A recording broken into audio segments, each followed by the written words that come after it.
Well, good evening, ladies and gentlemen. I'd like to welcome everybody to the November 18th meeting of the Temple Terrace Community Redevelopment Agency. Call the meeting to order. Board members, has everybody had an opportunity to review the minutes from September 16th? And if so, is there a motion? Move to approve. Second. Any discussion or corrections to the minutes? If not, all those in favor say aye. Aye. Opposed? No nays. First item of business is consideration of the redevelopment of the Dunkin' Donuts quick service restaurant located at 5302 East Bush Boulevard. And our senior planner, Ms. Livingstone, is here to present. Good evening. Good evening. Good evening, Chairman and Board.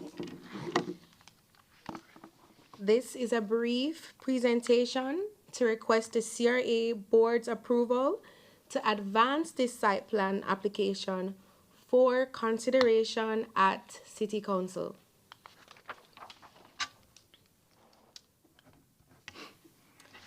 The subject property is within the redevelopment area and is currently zoned as commercial general.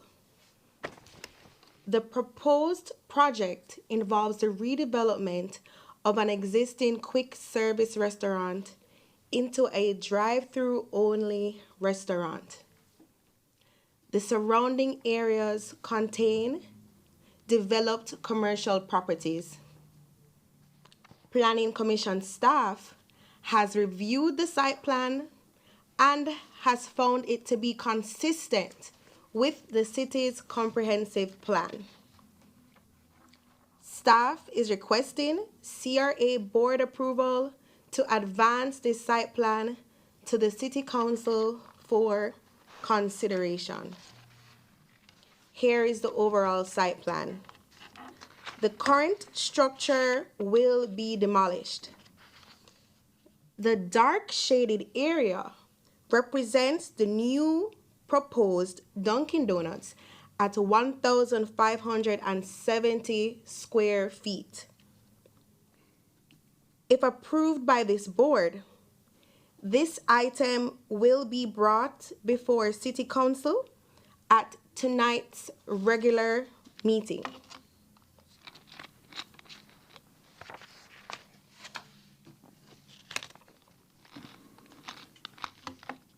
If found to be acceptable, I'd like to request that the board approves by a motion to advance the site plan to City Council for consideration. Thank you, Ms. Livingstone. Are there any waivers associated with this request? There are 2 CRA waivers associated with this request.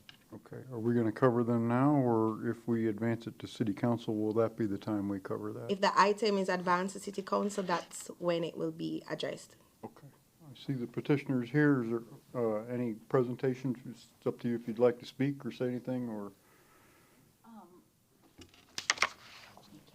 we just need your name for the record. Yes, for the record, my name is Patricia Ortiz. Do you want my address too? No? Okay, Patricia Ortiz. I think Alyssa's done a great job in putting together the staff report, and she's hit on all the major points here. I can answer questions if you have any, but I don't really see the need to go into a great presentation at this time. Okay, very good. Thank you, Ms. Ortiz. Board members, are there questions for the staff or the petitioner? I have a question. Board member Fernandez. Can we put the picture back up? Yes.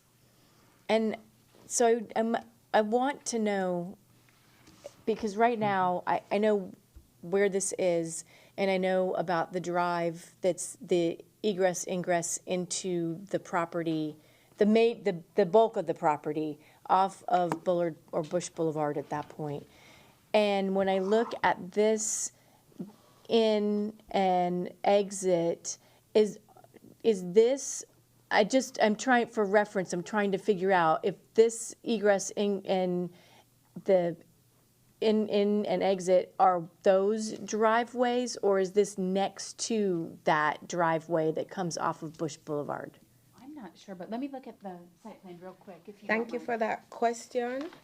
That would be an entrance and exit from Bush Boulevard onto the existing property. I think it's the same. So So I guess my only concern, and I don't know if this is the time to talk about the actual, or if we push the project forward. I just have a little bit of a concern about this traffic pattern going into the drive-through. Thank you for that Addressed it in question. backup material, there was discussion about that. I get that, but I'm trying to, I can answer that question. The city's engineer has done their review and they found it to be compliant with city's code. I'm not saying it's not compliant. My only concern is that it's the mixing of, you're coming in over here, then you're coming to the drive-through, but the drive-through is a very short distance from the exit as well. I'm just asking about the practicality of the traffic flow. The traffic stacking Yes, from when you come in off of Bush Boulevard. yes. Okay, so you're gonna turn right in from Bush Boulevard. There is sufficient stacking. We've been through this, like Alyssa said, with the Transportation Division's review. Would you like me to call out the distance? Well, I don't necessarily need the measurements. I just am trying to get this answered just for the record, just to make sure that we've looked at this, we've considered it, so that if at some point we have problems like we have had in some of our developments where people come back to us later and say, this is a terrible traffic pattern, I'm just saying it right now so that, Sure. So we've worked with the FDOT to obtain permits, and the DOT approved our auto turn coming from Bush Boulevard with a condition that if there had been, let me read this myself and then I'll spit it out for you. The approval is contingent on a 2-year review of traffic crashes associated with this exit. And so if it is found that there is an increase in traffic crashes associated with this, the developer will have to go back to the DOT to work out a potential solution, which could include closing that driveway. okay, all right, that's my question. Thank you. Thank you. Board members, other questions? I had a very similar question, but are you familiar with the project PDQ up on Fowler? The tight turns that come around, it's the same type of program, the tight turns to go around the building. Well, I don't know what their measurements are versus these measurements, but is there going to be sufficient room to actually make the turns to get around the buildings without, oh, I'm too close, I got to back up and move out? There's some serious issues up there. Well, I do understand that in some cases there are issues with that. This site has been reviewed using the auto turn, program to ensure that there's sufficient turning radius for cars, including the fire truck and delivery vehicles. Okay, cool. We've looked into that. Thank you for asking. Thank you. No, okay. Okay, board members, if there are no other questions, is there a motion to approve this to move to city council? Second. Any discussion of the motion? If not, all those in favor say aye. Aye. Aye. Opposed? No nays. Motion passes. Thank you, Ms. Livingstone. Thank you. Next, we have a presentation from Community Development Director Pauly about an update from city staff regarding a CRA plan amendment involving redevelopment area boundary modification. Good evening, Mr. Pauly. Good evening, Chairman and board members. Once again, Greg Pauly, Director of Community Development. I'm here tonight with the high-level overview of the process required to amend the CRA boundaries, which is a response to the board's request from the last meeting.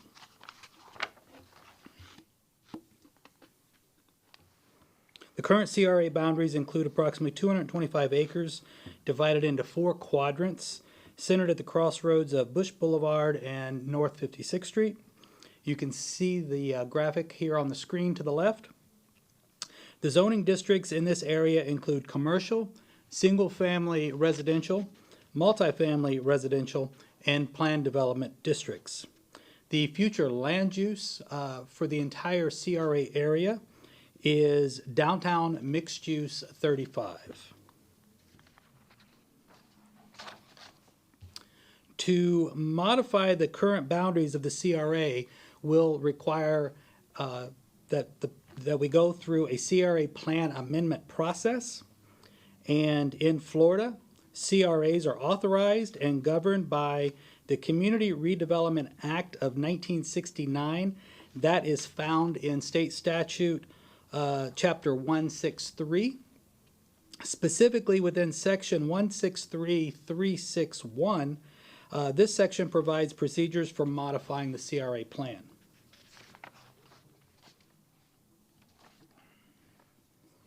A summary of the legal requirements include the CRA board must review any proposed amendments to the CRA plan and make a recommendation to the city council.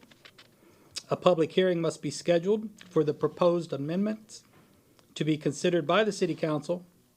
Public notice must be given within 10 days, or at least 10 days, out from the hearing date. As additional recommendation, all taxing authorities participating in the ad valorem collection within the CRA district should be given notice 15 days prior to the hearing.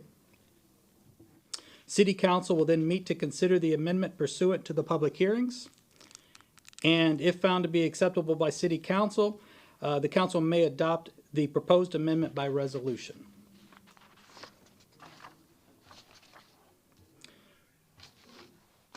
The first portion covers the technical stuff.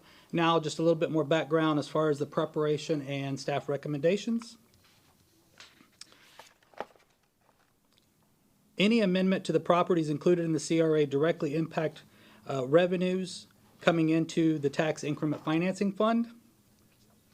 To properly document and analyze the full impact of the amendment, certain key steps must be considered.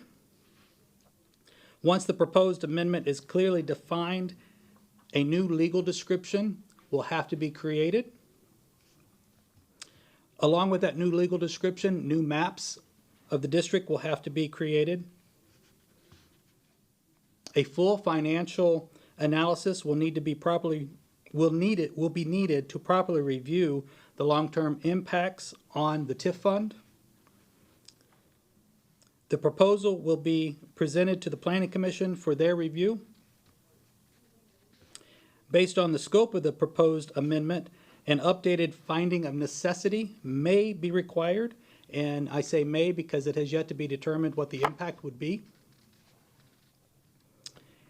The CRA plan, associated code amendments, and all related notices will be updated by city staff. Executive level briefings with participating taxing authorities will help staff identify and respond to any taxing authority concerns related to the proposed amendment. This concludes my presentation. Additional details are available in the staff memo in your agenda packets. Thank you. Thank you, Mr. Polly. Board members, questions? Councilmember Kravitz. Fantastic memo. Thank you very much. It was really well researched. Microphone, sorry. Did I push something? Push the button. Thank you for the memo. It was really well researched. I enjoyed reading it. It was very informative, as was this presentation. This is exactly what I was curious about. What would it evolve to try and address the CRA boundaries? And as I read the memo, it led me to think about other ways that might be courses of lesser resistance. And one idea that came to mind was, would it be possible to exempt certain parts of the CRA from certain parts of the CRA regulation that we currently have by passing an amendment to the CRA regulation without going through the process of changing the boundaries of the CRA? I'm not sure I can answer that off the cuff. I would probably have to research that. As you probably saw in the memo, I worked with Mr. Mueller and also outside counsel to kind of put this together. And I would think that outside counsel would probably be the best person to help us work through that process. I'm sorry, I don't have an answer off the cuff for That's that. fine, totally fine. My thinking was along the lines of introducing some rules into the CRA's current statutory framework that would allow us to offer a little bit more protection or some exemptions, for example, from the zero lot line requirement to areas presently or formerly zoned single family. So there aren't that many in the CRA, but if that were possible, that would be of great interest to me. And I think if that would avoid a lot of these bureaucratic difficulties, then that could be a more viable approach than changing the boundary to not include those areas formally. So that was, and with that, I'll yield the floor. Thank you. Other questions, council member? Okay. Thank you, Mr. Pauly. Okay, any other business to come before the CRA board? If not, Mr. Chair. oh, Councilmember Kravitz. I'm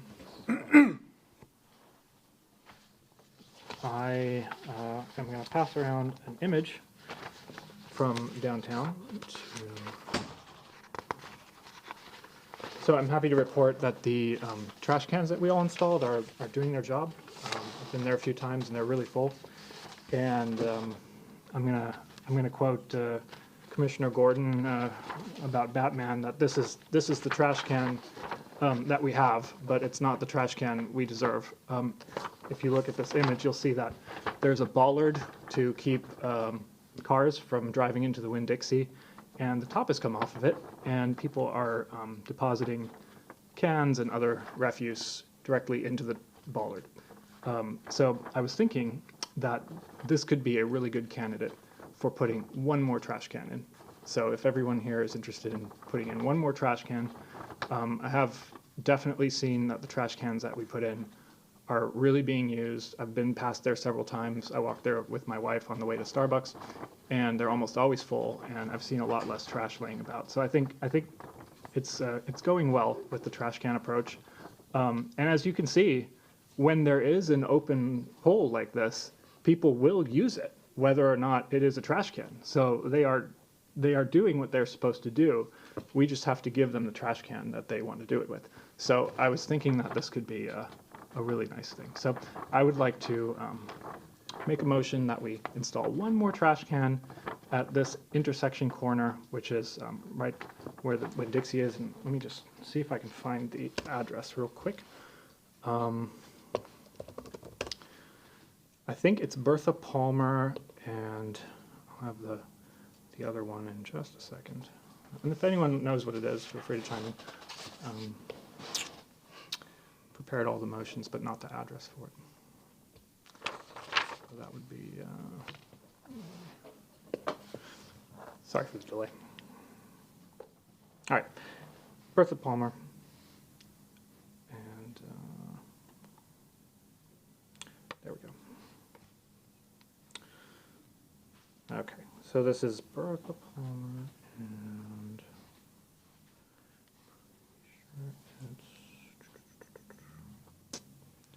of course it's not loading the street name.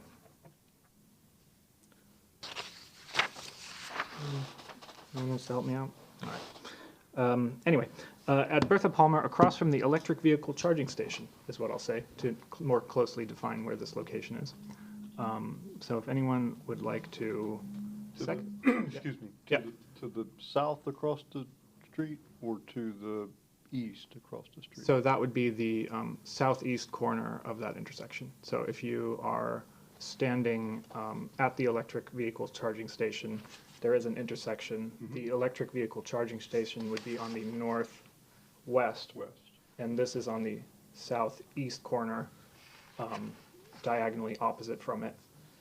So that's where this is. And you know, it's encouraging to see that people are using the bollard as a trash can, because that trash is at least not laying around on the floor. But obviously it's not what we want to have there. So that would be $500 or $1,000 really well spent in my mind. So we have a motion, Second, discussion of the motion. the space that we're talking about, that is city-owned. Oh, it's not. So do we know anything about that space? That's Winn-Dixie property. So I would question, how can we put a trash can on private property?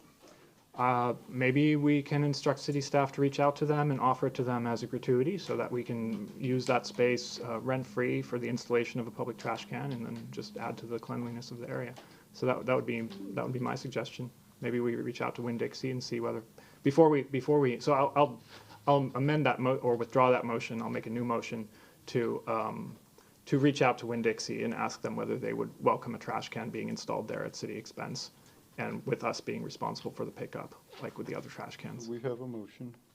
That I can't agree on private property. If they're willing to do it. Do we have a motion? Do we have a second? Do we have a second? Motion dies for lack of second. All right, we'll come back to this later. Thank you. Okay. Any other business to come before the CRA board? Okay, if not, we will be adjourned. Whoa, I'm sorry. I thought this wasn't supposed to start until 6 o'clock. This is a CRA board meeting. The city council meeting starts at 6 o'clock. Okay. If it's related to CRA business, you're welcome to, but, okay. We will be adjourned. City council will reconvene at 6 o'clock.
great honor to be here. It's wonderful that we got to.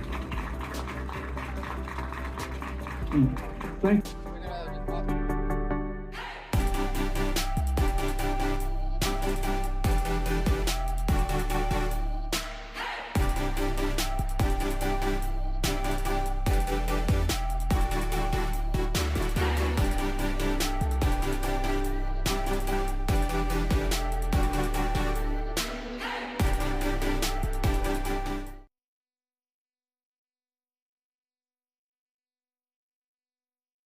Meeting of the Temple Terrace City Council. I'd like to call the meeting to order. Remind everybody to please silence your electronic devices if you haven't done so already. And if you would, please stand and join us in the invocation and the pledge. Lord, we ask you to grant us wisdom and patience tonight as we work to advance the common good of our amazing city. Help us to remember those less fortunate than ourselves and to remember our obligation to help our neighbor. We thank you for the freedoms that we enjoy in our country and for the gift of self-governance. Help us to use these gifts wisely and to not take them for granted. Amen. I pledge allegiance to the flag of the United States of America and to the republic for which it stands, one nation, under God, indivisible, with liberty and justice for all. All right, thank you, everybody. So for those of you who don't visit us frequently, it's good to see you, good to have you here. So we begin each meeting with a interesting or fun historical fact about our city or the region that we live in. And we rotate that duty, and tonight it falls on me, I'm sad to say. And so in the centennial year, we've spent a lot of time focusing on the origins of our city, with Bertha Palmer in 1925 and the beautiful old Mediterranean homes and the golf course and the whole era of the orange trees. And so we have pictures of the 1920s all around City Hall and the library. But it's important to remember that a lot of things that transform the city happened over a period of 100 years. It's not like we didn't go from the 1920s to the 2020s. We've had a whole lot of time in between. And so some really transformative things happened. I say recently, and then I started realizing how old I am, and so it's not as recent as it seems, but it's in the 80s, which to me is recent, even though I realize it's 40 years ago now. But one of the most transformative things that happened in the city of Temple Terrace in its entire 100-year history was the annexation and development of Telecom Park. And so Telecom Park, the property that Telecom Park is on is 361 acres up there total. And it was annexed by the city of Temple Terrace in 1985. And so three people particularly worked on this and really brought this to fruition. One of them was Tom Mortensen, who's still around. He's still a Temple Terrace Zian. He's still around. He still lives here. Back then, he was the zoning director and also the first redevelopment director that the city ever had. With him was the city engineer, Paul Tomasino, who many of us know Paul Tomasino, recently passed.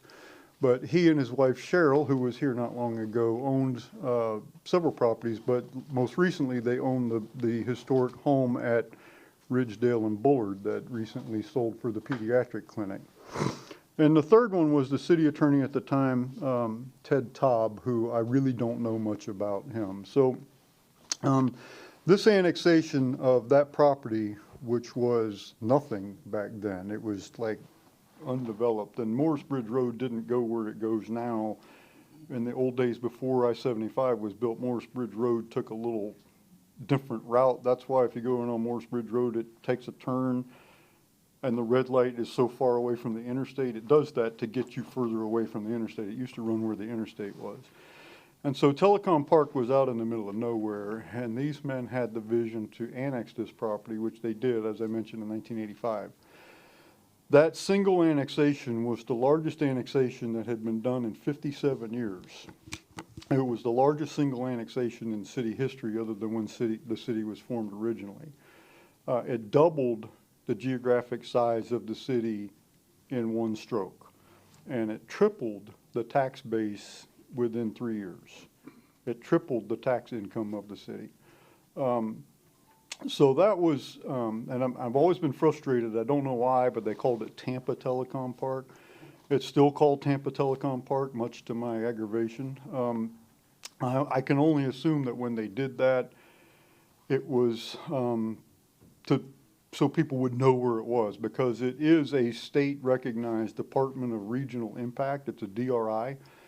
And so it is a state recognized project. It isn't just a Temple Terrace thing. So it's a DRI, like Sable Park is a DRI. There's other big economic drivers that are DRIs. So I can only imagine that's why they called it Tampa Telecom Park.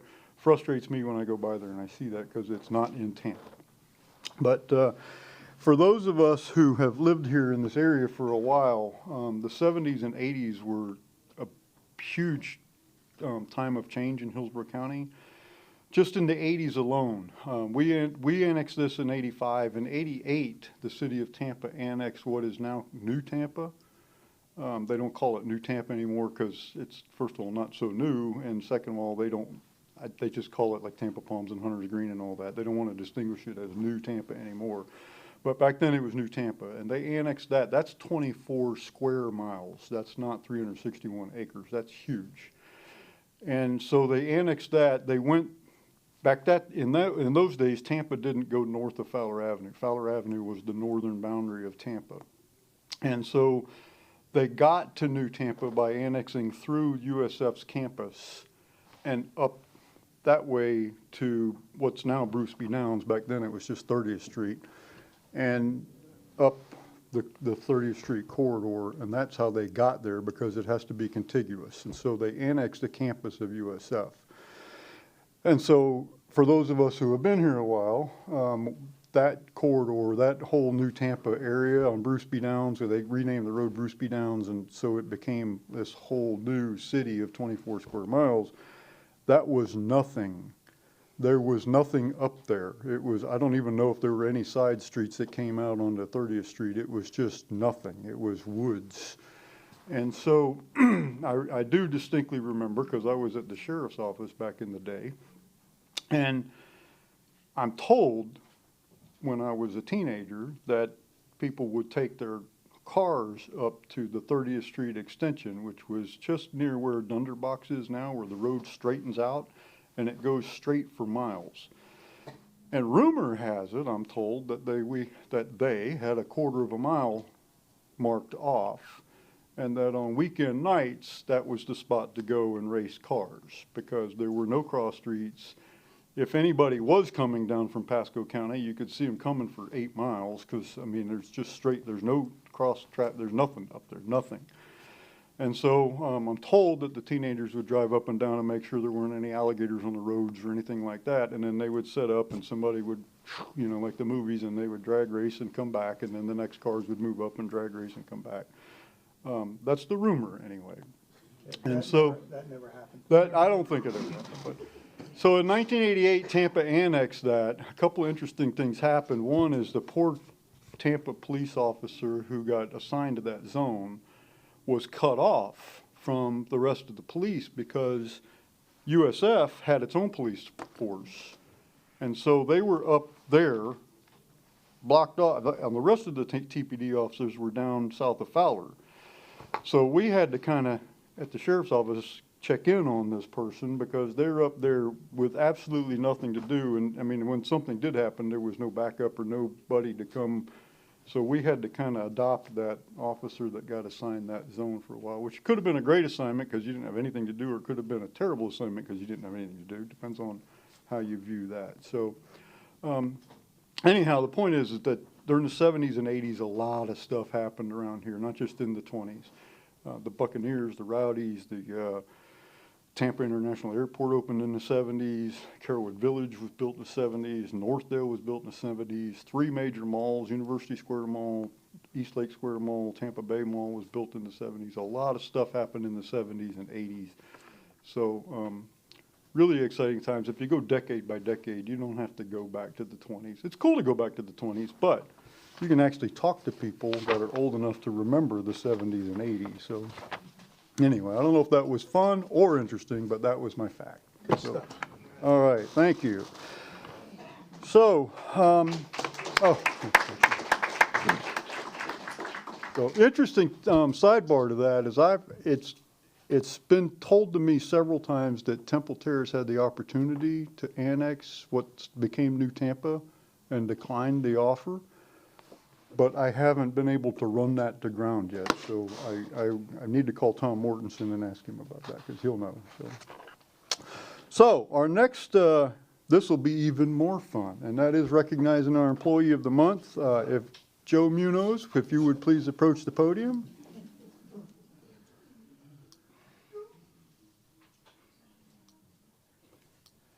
All right, so Joe Munoz is being recognized as the City Employee of the Month for October. Joe's a wonderful asset to the city, and he has made many improvements in the operation of the sanitation division. And folks, he has. I can vouch for that. This guy has done wonders. He's also a great leader and continually fosters a positive culture through supporting his team and celebrating their successes. Since his arrival, Joe has eagerly and diligently embraced both the strengths and challenges of his job and has made the sanitation division well respected in the community. In fact, he's done so much to elevate the image of the division that residents regularly call to compliment Joe and his team. Joe's has great ideas and has aggressively pursued new accounts and is continually looking for ways to improve the sanitation division. His remarkable organizational skills, which he uses to fine-tune efficiency. Joe is also the ultimate team leader, and his office door is always open. He may not always be in it, but the door's open. He encourages his drivers to communicate with him, and their concerns are heard and acted upon, which has increased morale in the division since Joe's arrival, which I think is evident by a lot of his team is here tonight after working a full day. Joe also takes great pride in promoting sanitation whenever possible, from overseeing the servicing of day-to-day residential and commercial customers to making sure sanitation has a favorable, visible presence at city events such as Touch a Truck and the July 4th Parade. Congratulations to Joe for being selected as the October Employee of the Month. And so, Joe, would you like to say a few words? Yes, sir. Good evening, Mayor Ross and council members. For the past 2 years, I've been honored and privileged to serve as the sanitation manager for the city of Temple Terrace. Thank you very much. I am humbled to receive this recognition. However, this award truly belongs to the city's sanitation team. Every bit of success I've had comes from working alongside people who give their very best every single day. My success is our success, and I cannot do it without those people behind me. I also want to thank the city's leadership for your confidence and support, and it means a lot to work for a city that values its employees and the work we do for our community. Thank you again, and I'm proud to be part of this team and this city. Thank you.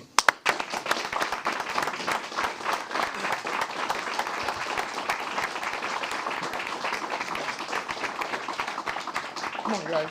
You know they're gonna, Joe, you know they're gonna bust your chops on this. We're gonna bring everybody up. We're gonna get your wife up.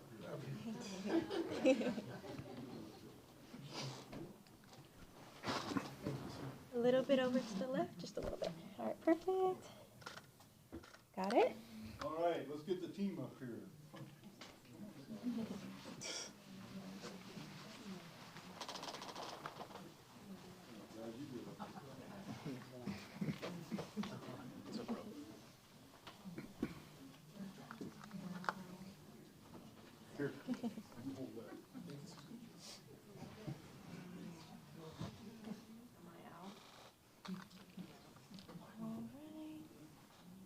All right, 3, 2, 1.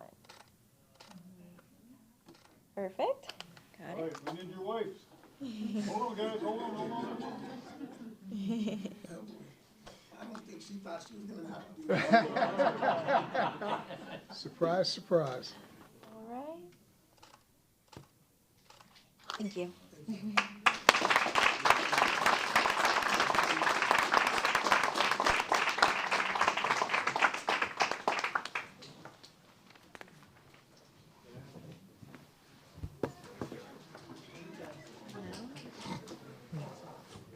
No, it's right. I think I'm just clicking too much. Chief Kemp, it's always a battle whether it's who's the most popular, whether it's the firefighters or the sanitation department. So, I don't know, man. You guys are both pretty strong contenders, so.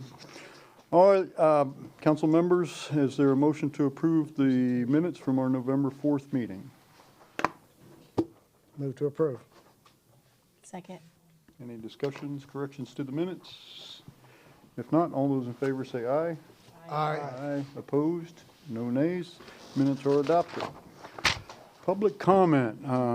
There are forms in the back of the room. Requests to address the mayor and city councilor in the back of the chambers. Please complete and give them to the city clerk. They're on the tables there in the back.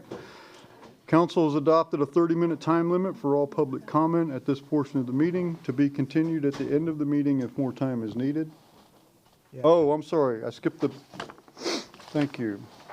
So the presentation, assistant city, oh, I don't have it on that. No wonder I skipped. Oh, there we go. So I think that is being pulled. Is that correct? Correct, it's being moved to, oops. Yeah, it will be moved to, I believe, the December 16th meeting. Okay. That is correct. Okay. Very good. Thank you. Sorry. Kind of jumping ahead of myself. So, request to address the mayor and councilor in the back of the chambers. Council has adopted a 30-minute time limit for public comment during this portion of the meeting. If necessary, that will be continued at the end of the meeting if more time is needed. There's a 3-minute time limit for all, each individual speaker from the public. We ask that speakers approach the podium, state their name and city of residence. During public comment on items not on the agenda or items on the consent agenda, the city manager and directors in attendance do make note of these items. Please like to assure residents that all of your comments are taken seriously and will be followed up on. I currently have 2 requests to speak with the council at this time. First one is Mr. Loeb. Good evening, Mr. Loeb. Charles Loeb, Terrace Park, and the first thing I want to do is wish you all a happy Thanksgiving and everyone else in here a happy Thanksgiving. That's number 1. And of course, number 2 is it's 40 hours, going down less than 40 hours now, counting to the book sale, to the beginning of the book sale, for friends of the library who were here just last month. It'll begin Thursday, Friday, and Saturday, November 20th, 21st, and 22nd, 10 a.m. to 4 p.m. Every hour. On the other part of the thing, I wish for a holiday wish, and the holiday wish I wish for is peace. But peace is not something that is going to be given. Peace is something that has to be earned. At least I believe so. And also another problem that has come along is that I happen to read the Webb's line, and while you all were very generous to give the man from the church $5,000 last meeting, this is going to be a marathon, not a sprint. I was reading in the reading online that a lot of people are going to lose their food stamp benefits come January permanently. And of course, there still is a need for aid to the islands if we can possibly give it for the victims of Hurricane Melissa. So I was thinking about this and everything put together, and I was thinking to myself, I was talking over to Sister Cohn over at the dedication that you all had on Saturday about a multi-religious collection, maybe perhaps after the beginning of the year, after you all have finished your own collection. I want to try to work with it. She said she would give the information that I put to the people over at the mosque. I really would like to have that happen because I want to show people in the world that Jews, Christians, and Muslims can work together. That's the best way to win the peace. And when I mean show the world, I'm not kidding. Show the world. I was thinking about not only mailing it into the United Nations and to within the country too, but I happened to yesterday pick up a newspaper called El Paz, and that is a paper printed in Madrid and Barcelona, and they are very interested in the United States and like the Palestinians and the Jews and things like that from the pictures that I've seen. So I hope maybe we can get some international fame in this city by having Jews, Christians, and Muslims work together. The process I've already started, what I call win the peace, and I hope it works out. Thank you. Thank you, Mr. Loeb. Next, I have Kelly Knoll. Madam Clerk, if you could use the clock, just thank you. This will be a letdown because it's about speed bumps. I'm sorry? This is gonna be a letdown because it's about speed bumps. My name is Kelly Knoll, and I live at 8607 Shirley Drive. This is my third attempt to get speed bumps on my street. The first was in 2008. Probably none of you, maybe some of you were here at that point in time. The only thing the city of Temple Terrace did was park a speed machine down at the end of my street. Well, Grove Hill is here, Shirley Drive is here. We were the only straight shot from those apartment complexes down to just before you get to River Hills. Our speed limit is 20 miles an hour. I have a petition that I mailed the first time in 2008. Nobody told me I had to do this. Second time, I have a petition that I mailed on April the 1st to the city manager. Evidently, no one got it. So I'm not overtly smart, but I'm not very computer literate either. I put this in my computer. I have this for you all. We also have a blind woman in our community. She's been there for 25 years. We don't have a blind sign up in our street. However, on River Hills Drive, the person doesn't even live there anymore. They're deaf and blind. There's a sign there. So my lady can't even come out of her house. On March the 3rd, I believe it was, 2 little girls walked out of their front door and their little puppy shot out from behind them. A kid from that apartment complex hit that dog. He was racing down our street. He killed that puppy in front of both of those little girls, 12 and 13 years old. I came along. I had to pick that puppy up and help them take it to their backyard, okay? So this is why that petition was developed. 2 weeks ago, some kid streaming down our street again hit a cat. So I've asked this multiple times before. When are you guys going to get off your behinds and do something about speed bumps in our neighborhood? Is it going to take the death of a child for you guys to get together? Or maybe my lady who lives on the corner, or 2 houses up from me, maybe she's going to walk outside and get hit by a car. So here's my petition. This is the second time I've had it. So it's for you guys to do what you will with. Who shall I give it to? Give it to the city clerk. So yours was much better than mine. I'm just as impassioned because I have children that live next door to me who their kid is probably one of the most, he races down our street. He has a Chrysler 300 and you can hear it coming from Bush Boulevard.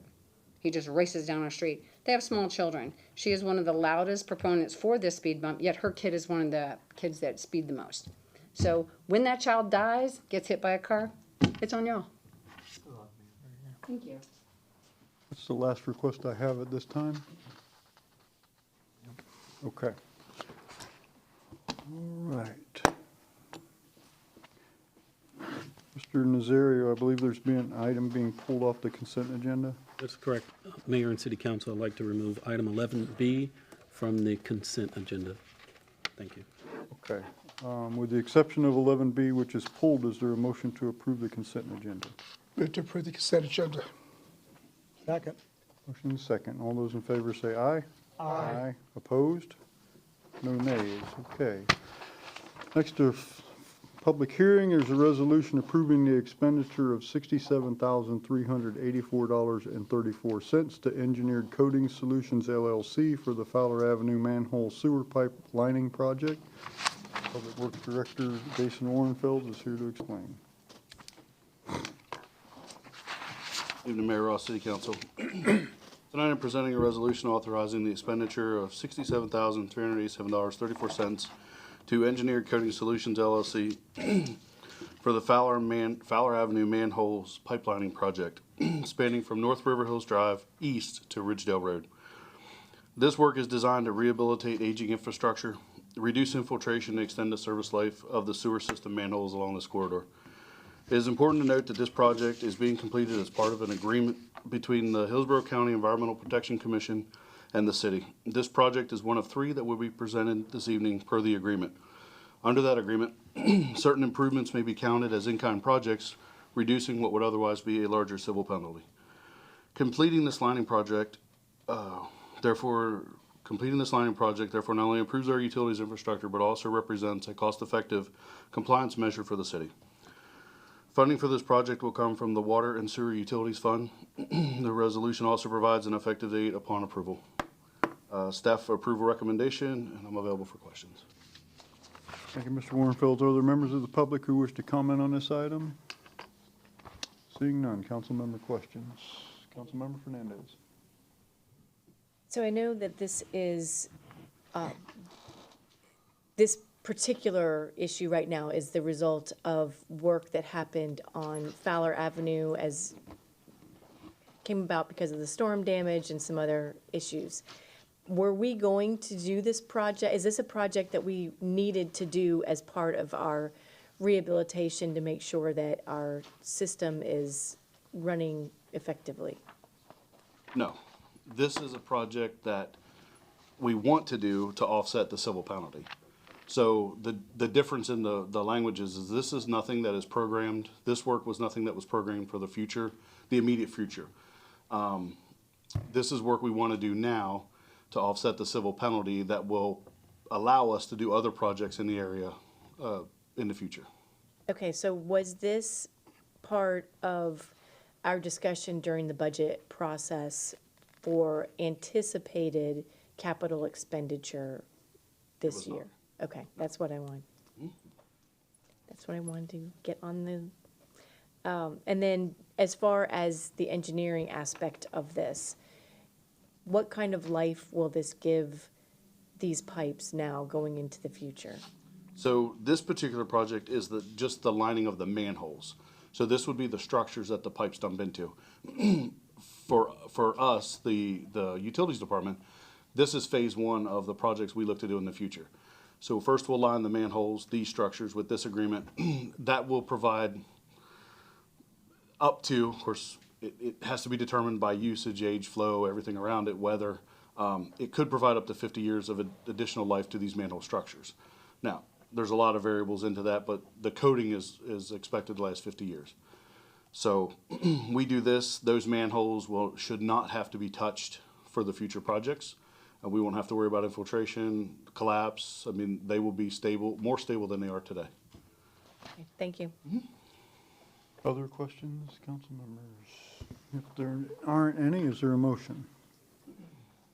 Move to approve resolution approving the expenditure of $67,387.34 to Engineering Coating Solutions for the Fowler Avenue manhole sewer pipe lining project.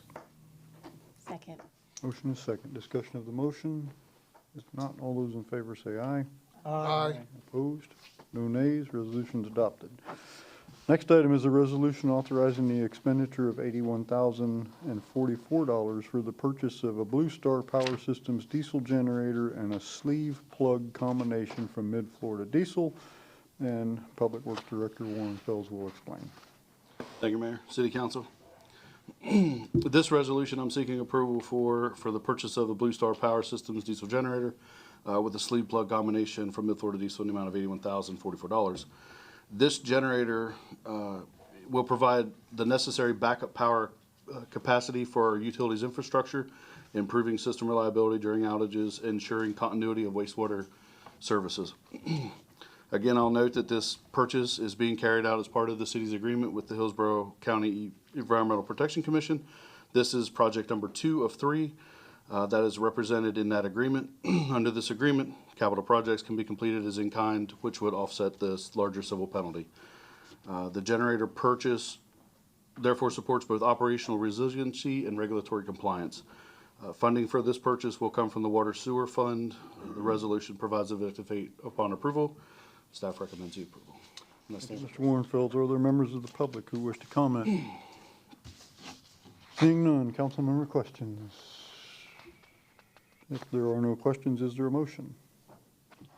Yes. Move to approve a resolution authorizing the expenditure of $81,044 for the purchase of a Blue Star Power Systems diesel generator and a sleeve plug combination from Mid-Florida Diesel. Second. Motion is second. Discussion of the motion. Seeing none, all those in favor say aye. Aye. Opposed? No nays. Motion carries. Thank you, Mr. Warrenfeld. Last item for you is a resolution approving the expenditure of $34,750 to Vortex Service for the West River CIPP lining project. Mr. Warrenfeld will explain. Thank you, Mr. Mayor. Council members, presenting a resolution requesting approval of an expenditure $34,750 for Vortex Solutions for West River Sewer Pipe Lining Project. This project will rehabilitate a section of sewer line to reduce infiltration, extend the overall reliability and lifespan of the existing infrastructure. This project is part of the city's agreement between Hillsborough County, the Environmental Protection Commission. This is project 3 of 3 that is presented as part of that agreement. Under the agreement, the infrastructure qualifies for as in-kind projects to offset the larger civil penalty. Completing the pipelining supports compliance requirements and the overall longevity of the sewer system. Funding will come from the Water and Sewers Fund, Water and Sewer Renewal and Replacement Fund, and the resolution provides an effective date upon approval. I stand for questions. Thank you, Mr. Warrenfield. Are there members of the public who wish to comment? Seeing none, council member questions? Vice Mayor Schissel. Given all these are with the, to offset the civil penalty, what's our time frame for getting these done? So, barring the council's approval, I will have the dates for the lining projects by the end of the week. The generator will have some lead time. Just that's what the generator market's doing right now. I anticipate the generator to be completely installed early spring, and then that will be up and running. So lining projects most likely before the end of the year, and then the generator early spring. Fiscal year or calendar year? I'm sorry, calendar year. You have been in December? Mm-hmm. Okay, all right. And that'll suffice the agreement. That'll satisfy the agreement terms. Yes, so once the council approves these, then I provide the dates to the Environmental Protection Committee, and then we'll move forward. Perfect, thank you. Thanks for your presentations. Other questions, council members? If not, is there a motion? Move to approve the resolution approving the expenditure of $34,750 to Vortex Service for the West River CIPP lining project. Second. Motion and a second. Discussion of the motion. If not, all those in favor say aye. Aye. Aye. Opposed? No nays. Resolution's adopted. Thank you, Mr. Warrenfeld. Next item is a resolution approving the final site plan SPR-25-06 for Duncan located at 5302 East Bush Boulevard. Senior Planner Alyssa Livingstone will explain. Good evening. Good evening, Mayor and council members. I am Alyssa Livingstone, the Senior Planner. This presentation is for the consideration of approval for the final site plan SPR 2506 for Dunkin' Donuts located at 5302 East Bush Boulevard. The property is 0.32 acres in size and is zoned as commercial general.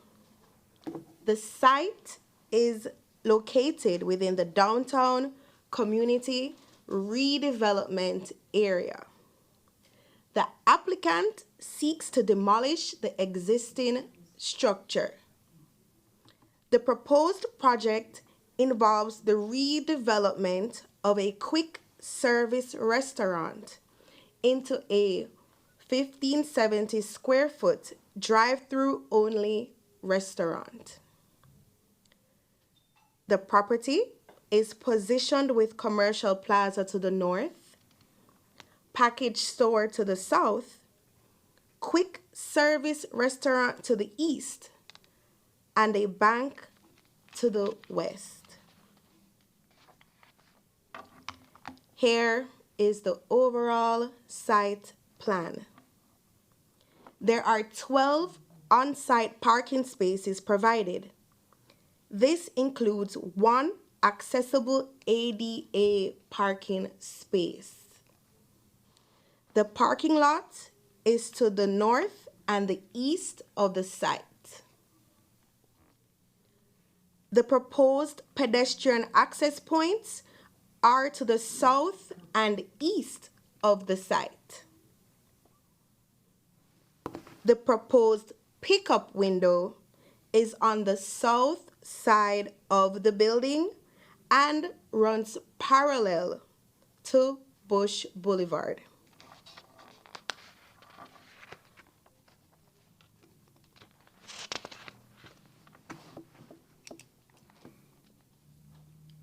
Here is the south elevation.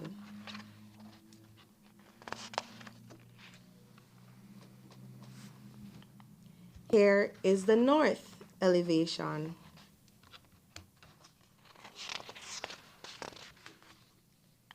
Here is the east elevation.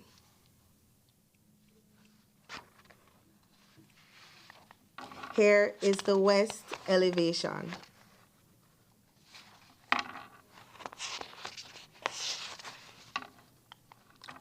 Two CRA waivers are being requested. The first waiver is from section 12-291, subsection B9, with regard to the building line setback being 10 feet.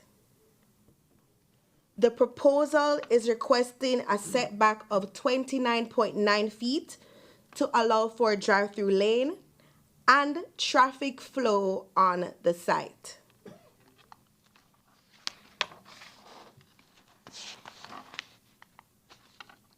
The second CRA waiver is from section 12-294, subsection A4, parking areas, loading areas, and parking requirements. This section also regulates the placement of drive-through windows, which would normally be on the side and rear of the buildings. However, due to site layout, the developer proposes the drive-through window at the front.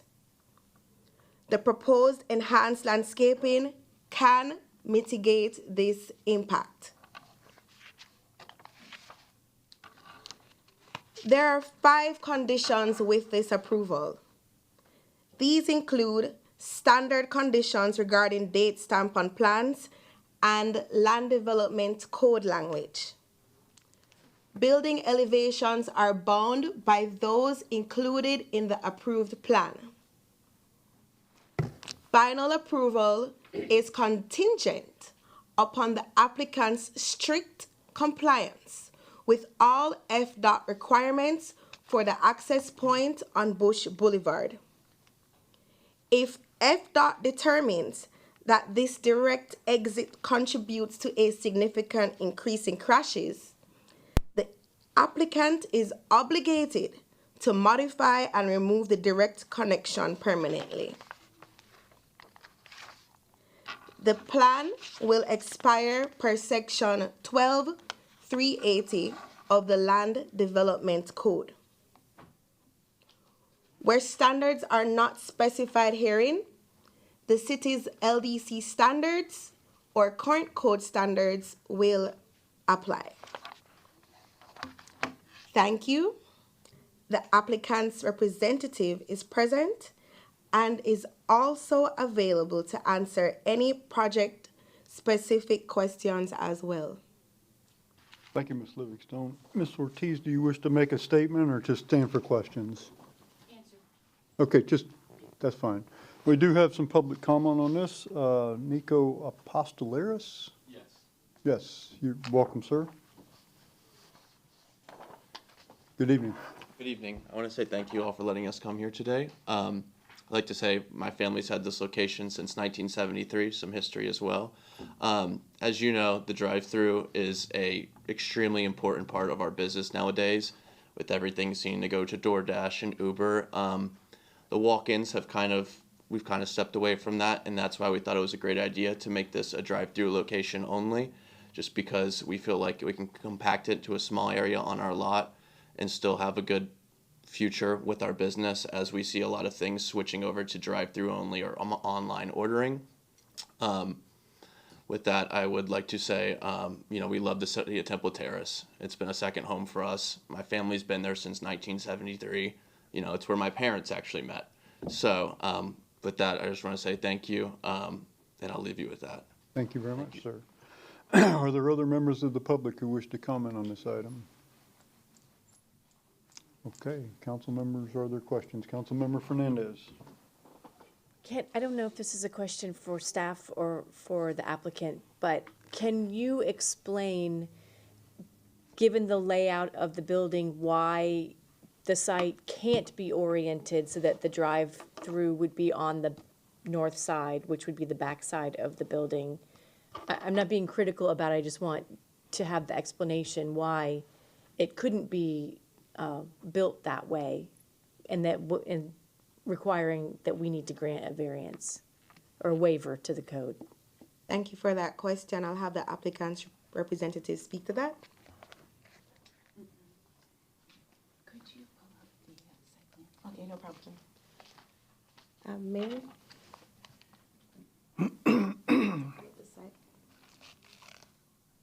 Is it this one? Let me see if I can find a good one.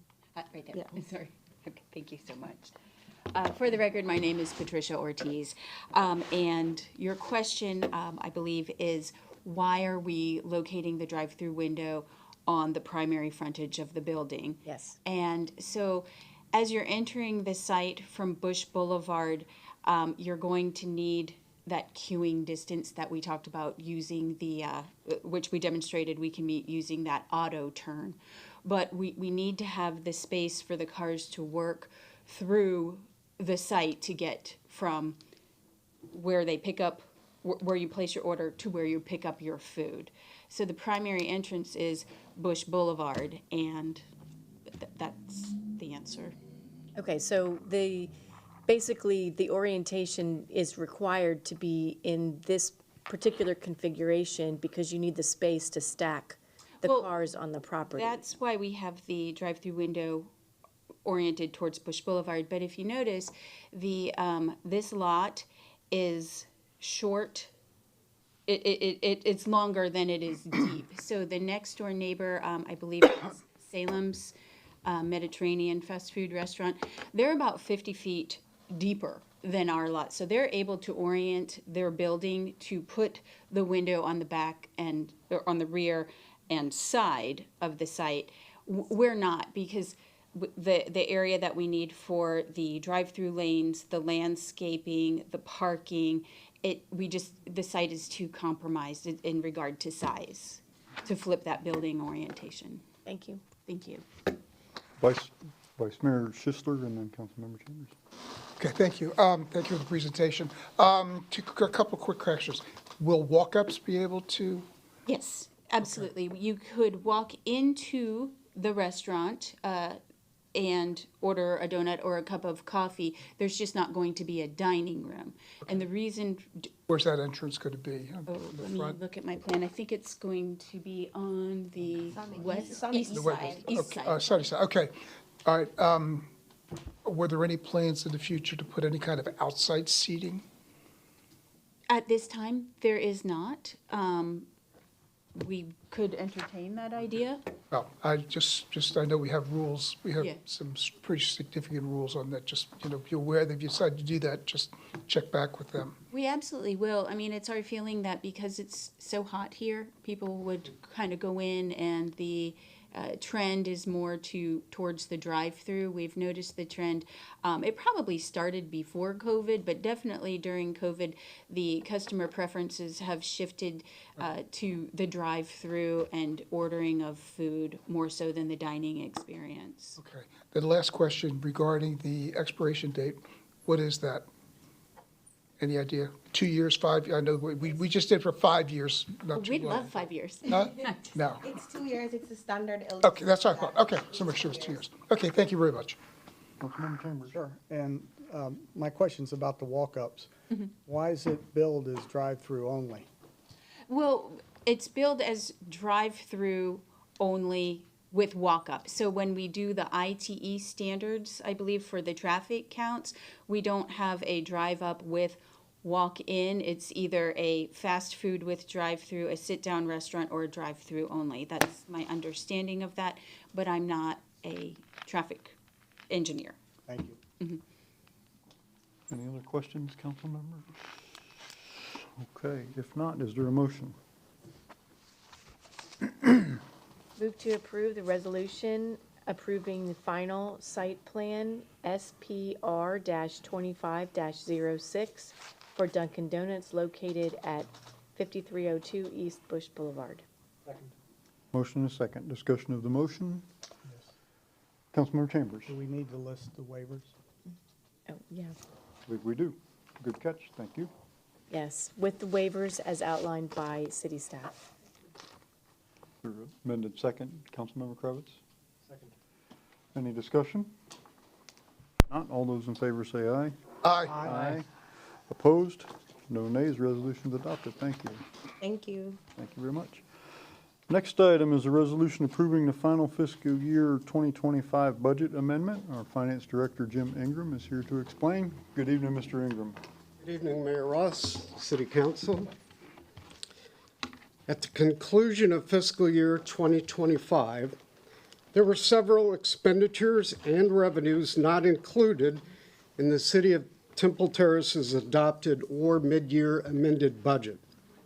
Section 166.241(8) Florida statutes allows the governing body of each municipality to amend a budget within 60 days following the end of the fiscal year to account for such expenditures with matching unbudgeted revenues. Unbudgeted revenues may include a portion or all revenues exceeding the budgeted amount for fiscal year 2025. Exhibit 1 contains a list of all budget adjustments. Exhibit 2 provides detail for final general fund adjustments for FEMA reimbursements due to Hurricane Milton expenditures. And Exhibit 3 provides detail for final water and sewer utilities budget adjustments for FEMA reimbursements due to Hurricane Milton expenditures. So for general fund budget adjustments, we have the public emergency medical transport service expenditures and the managed care organization to supplement Medicaid matching revenues of $24,501. We have 4th of July parade expenditures and a matching sponsor and donation revenues of $7,010. We have HR wellness event and matching Cigna wellness revenue of $8,700. We have property insurance claims expenditures and matching insurance proceed revenues of $8,000. We have police overtime for state pedestrian and bicycle safety, known as PD Bike program, and matching state grants revenue of $11,272. We have an EMS equipment expenditure with a 100% matching grant from the state of Florida for $39,000. We have the transfer from the general fund of land sale proceeds to the water and sewer fund as approved by Council Resolution 5225, dated May 20th, 2025, for $1,316,813. And we have personnel, operating, and capital expenditures associated with Hurricane Milton and anticipated FEMA reimbursements of $1,297,558. And those are, you would not want me to read every one of those. That's why that is detailed in Exhibit 2. Other funds, we have expenditures for the CRA garbage cans with matching TIF reserves revenue of $4,558. And we have personnel, operating, and capital expenditures associated with Hurricane Milton and anticipated FEMA reimbursements for the following funds. For the building fund, $6,164. Water and sewer utilities fund, $233,380. Renewal and replacement water and sewer utilities fund at $1,823,450. $457. Sewer Improvement Fund, $982,433. Sanitation Fund, $38,415. And the Fleet Fund is $4,399. And again, those are detailed in Exhibit 3. And I stand for any questions. Staff does recommend that council approves this budget amendment, final amendment for 2025 fiscal year. Thank you, Mr. Ingram. Are there members of the public who wish to comment on this item? Seeing none, council member questions. Councilmember Fernandez. So, to go through this, at one point you said, have we received all of these FEMA funds, or, because I heard you say anticipated? They're anticipated, no. We are allowed, per our auditor, to include the expected revenues in our budget. We are not allowed to book them as revenue until they are actually obligated. I can tell you that the FEMA process at first seemed to be going very well, but we are now on our fourth person that is working with us. They've had changes in the people that are working with us, which is not untypical with these reimbursement process. We had hoped that this one would go much quicker, but it's not. But we do anticipate that we will be eventually receiving these revenues. It's just it's a long process, and we are continuing to work on and meeting with FEMA to get this done. So in our actual reported financial statements, we're not showing a receivable from FEMA, and and any expenses that we've already incurred, which we incurred the expenses already, there's really not going to be any way to offset those expenses with the received revenue, because the expenses have to happen prior to that. That's correct. We cannot book the receivable until it's obligated.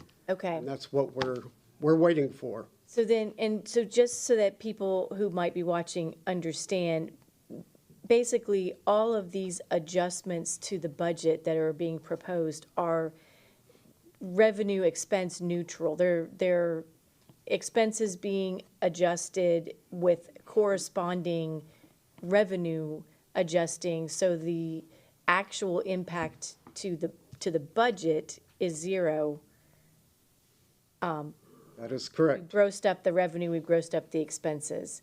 But I do want to ask you, for planning purposes, because I don't have an issue with this, but I know that when we look at the budget and we're looking at actual expenditures, if we've made budget adjustments, how, for planning purposes going into the future, how do you know that so for example, we've established a budget, this is what we think we were going to incur for expenses. Mm-hmm.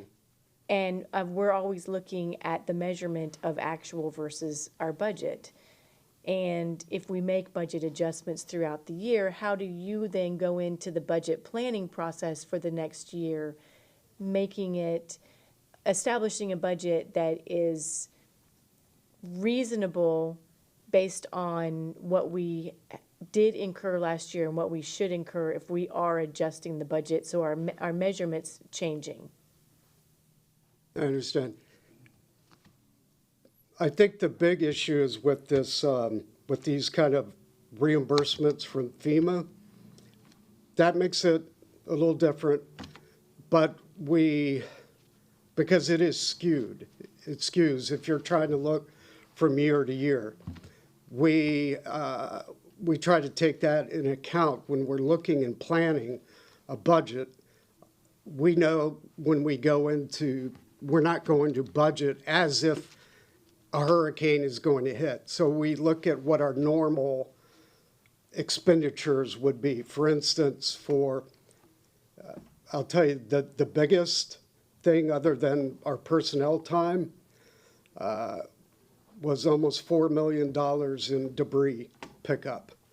We know that. We can see that. We're not going to add that to, we didn't do that for the 26 budget. We just budgeted what we would normally spend if we didn't have a storm. You just can't predict those things. And the revenue too. We didn't budget this FEMA revenue coming in fiscal year 26. When it comes in, it's going to replace the money that we had to take out of general fund and other funds out of the reserves. It's going to replace those reserves. Thank you. Other questions, Councilmember Kravitz? Just a very short question. Sometimes when you're in bureaucratic limbo at the federal level and you're not really fighting over substantive issues, it can make sense to reach out to a congressional representative. Have you been in touch maybe with Laurel Lee to try and facilitate any of this? Or? No. It's something we will take a look at. That's a good point. We'll make note of that. Great. If you can be very helpful. Okay. I yield. Other questions, council members? None. Is there a motion? Move to approve the final fiscal year 2025 budget amendment. Second. Is there discussion of the motion? Seeing none, all those in favor say aye. Aye. Aye. Opposed? No nays. Resolution's adopted. Thank you, Mr. Ingham. Is there any other carryover council business from the past? If not, we'll move into new business and board reports. New business, Councilmember Kravitz. Thank you. So coming back to the speed bump issue at Shirley Drive, I walked that street just a couple weeks ago, and there are about 21 households there. I spoke to about a third of them, and everyone was universally in support of speed bumps there. They were all very frustrated at the situation. Multiple residents had said that a speed bump petition had been entered previously.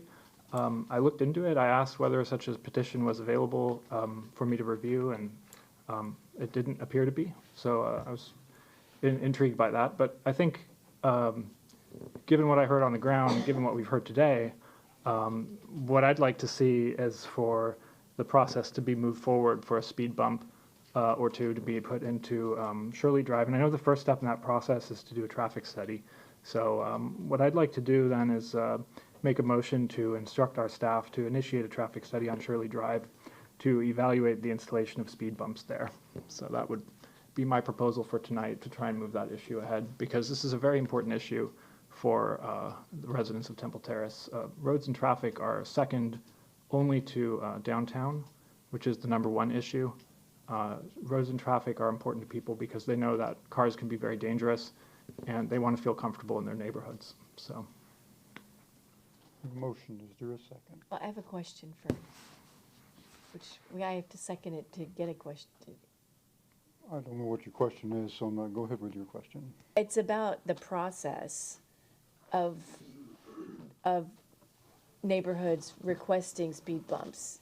So, for example, our process starts with the petition. If the petition comes back, can city council instruct staff to move forward with something until they've gone through the petition? Or, so I don't think we can skip that step. And if the petition is here, then doesn't that naturally move into the next step? Well, you're directing the question to me. Sorry, This is, staff. we do have a policy on speed humps, Right. but I'm not the one probably to answer a policy question. We do have a policy in place. I'd like to call on Director Warren Phelps to see if he can just kind of walk us through that process so the council has clarity on what the process currently is if Just they're going to make a decision. Just my own point of order here. I have not forgotten about your motion, Councilmember Kravitz. Good evening, Mr. Warren Phelps. Mr. Mayor, City Council. So the policy 2023-08 is the speed hump policy for the city. It does have some requirements that have to be met prior to kicking off the speed hump study. First is the petition. It has to be verified that more than 50% of the residents along the street have signed the policy or the petition. And then it goes into traffic study. It'll go through engineering for the process of evaluation of where the speed humps can be placed.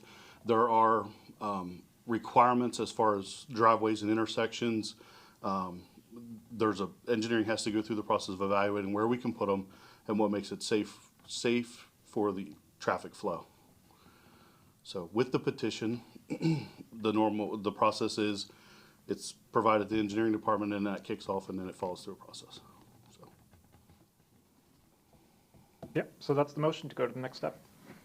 Okay. I have a question too. What did Ms. Knoll give you? She said she was giving you a petition.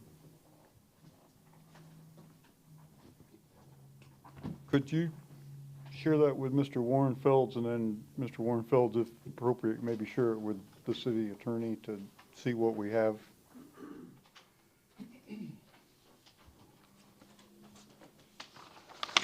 So I'm just going to glance here. Yeah.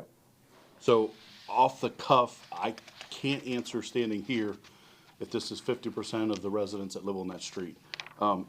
Seeing that there are addresses on here that are not Shirley Drive, that leads me to believe it needs further evaluation, but I would certainly can share it with the city attorney. Since we're having a discussion, can I add on? Sure. We created a speed bump policy to structure the process for creating speed bumps in the city. But we are the ones who created that policy, so if we wish to make a motion, we can also dispense with it in an individual case.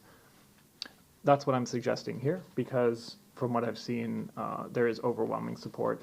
And as Director Warrenfeld said, even people not on Shirley support the speed bumps on Shirley, because the traffic that's driving through there affects other parts of that area as well. And I can personally confirm that, because I also canvassed the side streets there. And that whole area is really affected by through traffic. And what I'd like to see is for us to legislate for our residents so that they're protected from people who are using that as a thoroughfare.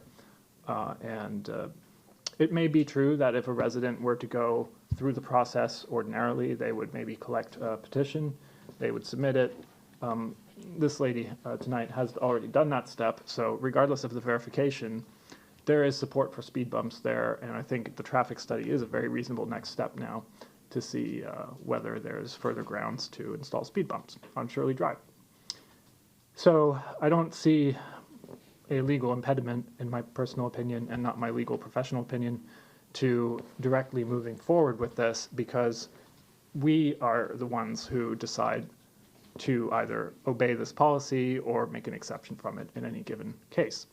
We are the city council, we make legislative decisions like that all the time, and if we don't want to go through the process of this rule that we've set up to handle these kinds of things, because we think it makes sense in this case, then that's our prerogative. Mr. Mueller? I'm just counting, I saw 11 households on Shirley Drive. Be my recommendation to follow the policy at this time, just to see, that may be 50%. Yeah, it could be. So, but there would be some follow-up required to determine whether that petition given to us tonight would fulfill the first step of the process or not. It might, Right. and it might not. And I'm sure staff would reach back out and one way or the other and let them know, and hope to get more signatures or whatever. If it did meet the first step, then this process would move to step 2, which is the traffic study. Is that correct? Correct.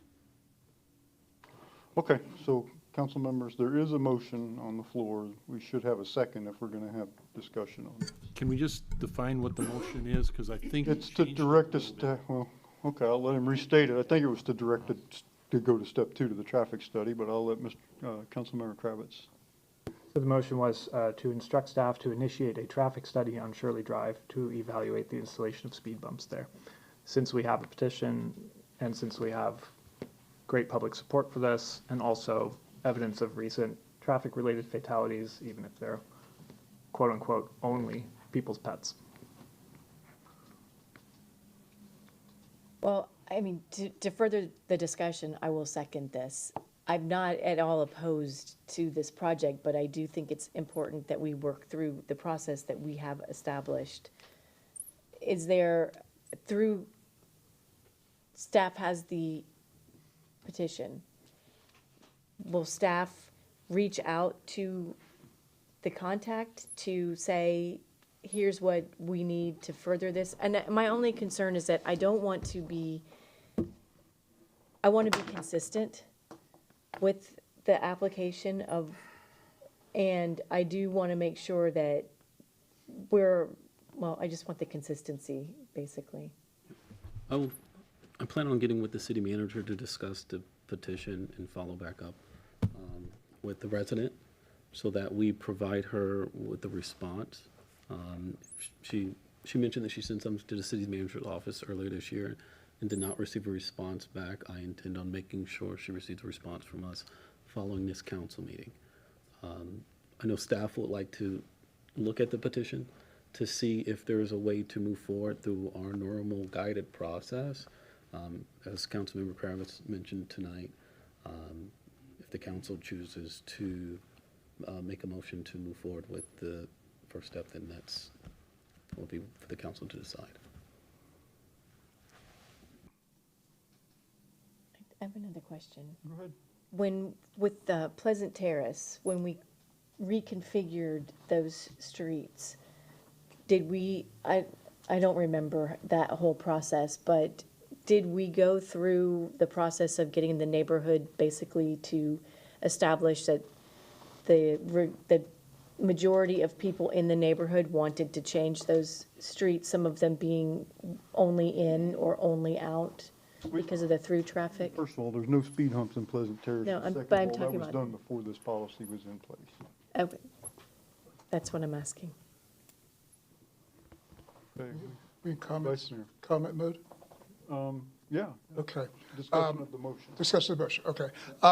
I appreciate your passion and concern on this, and I do understand fully what you're going through. I went through this years ago in Orange River, a long time ago. But anyway, we just got done doing this in like a River Ridge or Ridge Run or on the other side of the river. And we have a policy, and it works. And the first step was taken tonight with the submission of the petition. And when they did the petition over there, I mean, we had where one street was approving it, one street was one house short of not approving it. But I've heard of no real issues since then from there that would indicate that our policy doesn't function properly. So I think we just need to follow our policy. I mean, that's why we said it. It seems to be working adequately, and it doesn't take that long to get this done. If there's only a small number of residences and houses there, it seems to me it should go rather quickly. It's not something that we could pass a motion on to go out and build speed humps tomorrow anyway. There's going to be a time delay. I don't think we should circumvent our own policy in midstream like this. It works, and we need to keep working with it. Councilmember Cheney. Thank you. I agree with Vice Mayor Schisler on that. We have a policy, and y'all took the step. Yes, we have a policy, and we took the first step. Before you put this thing at the end of the street. I don't think there's a back and forth allowed, so. My opinion is you took the first step tonight, and you're gonna get action. And if, and this motion to me is not needed, if indeed it doesn't show that it meets the criteria for the traffic study, then certainly it needs to come back to us, and then your motion would make sense. That's my feeling. So there was a time in the city that many of us who were here remember this. And so decisions were made on the fly usually by the city manager, and usually well-intended, but whoever walked in the door got a different answer. And so this street got speed humps, this one didn't. The building code was applied differently for this person than it was for this person. HR rules discipline was applied differently depending on who you were. It was all up to what seemed to be reasonable at the time. We've spent 4 years getting away from that and going to a city where the rules are consistently applied. We've developed policies. We're still working on it. We have ordinances that need to be revised to improve. We haven't done I mean, there's a lot of ordinances. We're not there yet. I don't want to go back to the days when the city manager is just whack-a-mole making decisions, and today's decision is different for one person than it is for another, or the council, depending on whose ear you get, has the council direct the city staff to do something contrary to a policy that we all agreed on, and now we're gonna, and the petition, step one, exists for a reason. We've had streets where the petition has failed because more people on the street you don't hear from all these people. There's 3 people that want speed humps, but then when you go door to door, they're like, I don't know. They don't want to tell their neighbor that, but I'm not home or I'm cooking or whatever. They don't really want I don't know that that's the case here. I'm certainly not opposed to speed humps. It sounds like they're needed, but I don't think we just lost previous petitions. If they were emailed, we can verify that. I mean, they don't drop off the server. They're there. So, Mr. Mueller? Modify my Well, motion. real quick, I think I can, it's been unofficially confirmed that first step has been met as far as 50%. Okay. So we'll just. So looks it's going like to we'll be second able to step move anyway. into second. So we got what we needed tonight. Okay, Councilmember Kravitz. I was just going to amend my motion to subject to the confirmation of the 50%. Okay. So it sounds like we have that first step, so I would like to amend my motion that my motion to instruct staff to continue with the traffic study be approved by unanimous consent, because we all agree that that step has been met, so there's no reason to hold it up, and that will be the most expeditious way of moving this forward, so that there's no additional delay. Okay, so, Theoretically, we probably don't need a motion because. no, we don't, just because it's part of the already a policy. process. But, so, So you're going to second this? Yeah. I know you are. Anyone want to object? Well, we I'm- have, so I'm not doing anything because the process exists and we don't need a motion, in my opinion, to move through the process. So I made a motion for unanimous consent, which has a second, which means that the only way to stop it from passing now is for someone to say that they object. Otherwise, it passes, and then it's settled. So I don't know what, I'm sorry, you have to help me the out. motion by unanimous consent passes with a second if no one says, I object. Okay, I object. Okay? So what is that, what happened to the vote? I don't know what help me out with that rule. The motion for unanimous consent has now failed because you objected to installing speed bumps and moving it to the next step in this process.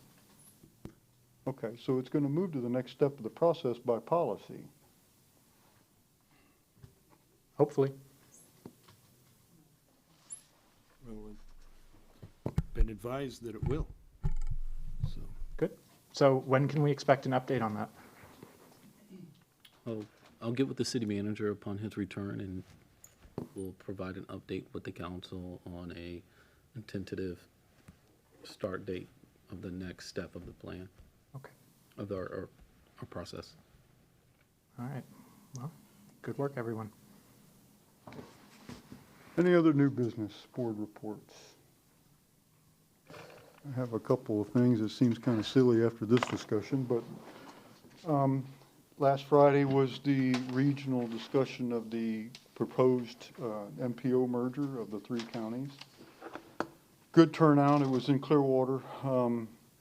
Good turnout of elected representatives from all 3 counties. More to come on that. So it is moving forward. At the Tourism Development Council the other day, we had discussion, we had a presentation, and we're asked to give some tourism development tax money towards design of, and we did, of what's called the Field House project at Mosey. It's part of the Mosey redevelopment, is an indoor sports complex. It will be, okay, you know where the dome is, the 3D dome. The building right to the east of that is the old Mosey building, and then the big blue building to the east of that is the old TCMS school. The old blue TCMS school portion of the building will come down. And the sports complex will be built on that site. And so it will have, I can't remember the exact number, but 12 or 13 courts or play areas on inside. The traffic will be on the south side of the building, not on the Fowler Avenue side. The school that's currently on the corner of 50th Street and Fowler Avenue will be torn down, and that will be a site for a hotel. And so the hotel is a private project. The sports complex is a Hillsborough County project, so that's going to be built by Hillsborough County. And then the rest of the site will be built by the private developers. So that's the latest on that. So any other new business or board reports? Chair. Yes, Councilmember Kravitz. So I'd like to mention one more issue tonight. I'm going to pass this along. This relates to fence repairs. So fence repairs have been an issue that have been mentioned repeatedly, especially with the hurricanes in recent times. Many people ended up having their fences damaged. They struggled to replace them. There was a waiver for permits, which was well received. But some people that I met, 3 of them, in fact, had gotten notices of violation because they had repaired more than 3 fence panels. So I had a nice discussion with our code director. I thank him very much for taking the time to respond to me so thoroughly. And it seems like the rationale behind the 3 fence panel rule is kind of a, I'm going to say, convoluted derivation of how much materials are used plus a fictitious calculation for labor. So the idea is like if you replace 3 panels of fence, then somehow just by doing that, it's presumed that you are exceeding the $1,000 exemption that otherwise applies to non-structural repairs in Temple Terrace. And so that led to my next question to him, which was, of course, why don't we just apply the $1,000 rule? If someone's repairing their fence and the materials and labor are more than $1,000, make them get a permit. If it's less than $1,000, don't make them get a permit, because that would be an equal application of this rule to fences, just like we apply it to all the other stuff that rules would apply to. And as I've mentioned before, both in this chamber and in my email correspondence with various people, the unequal treatment of people under the code and the unequal application of the code is confusing and frustrating to many people. So for all those reasons, and also because it's just nice, you know, it's nice to let people fix their own fences, and it's nice for the city. We don't want broken fences anyway. And, you know, a lot of the time people don't hire that work out because repairing a fence is incredibly easy.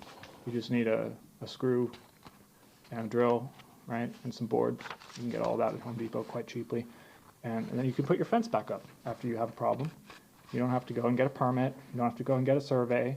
You don't have to go and get an architect or whatever it may be. You know, people put their fences up after the hurricane and they did more than 3 panels. They got stuck in a situation where they had to spend $450 on a survey, which is probably the value of the fence that they were putting up. So that's a doubling of the cost that it would otherwise need to be.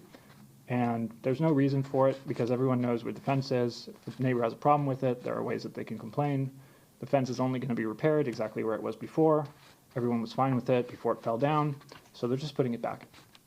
So for all those reasons, I'd really like to see us apply this rule to fences, and for that reason, I'm going to motion that we instruct staff to apply the statute on the $1,000 exemption for repairs straightforwardly and cleanly, and without this other interpretation layer, to fence repairs in the same way that it's applied to all the other different things that it applies to, and that we not use a fictitious calculation for materials and labor so that we apply a more onerous standard like we do now to fences. There's a motion. Is there a second? Is there a second? Seeing none, motion dies for lack of a second. And I have a board report. Okay, Councilmember Kravitz. Since I still have the floor. Thank you very much for your indulgence. I was at the Affordable Housing Committee meeting just a couple days ago, the topic came up of densification. So there are some various preemption statutes in Florida that apply to things like accessory dwelling units.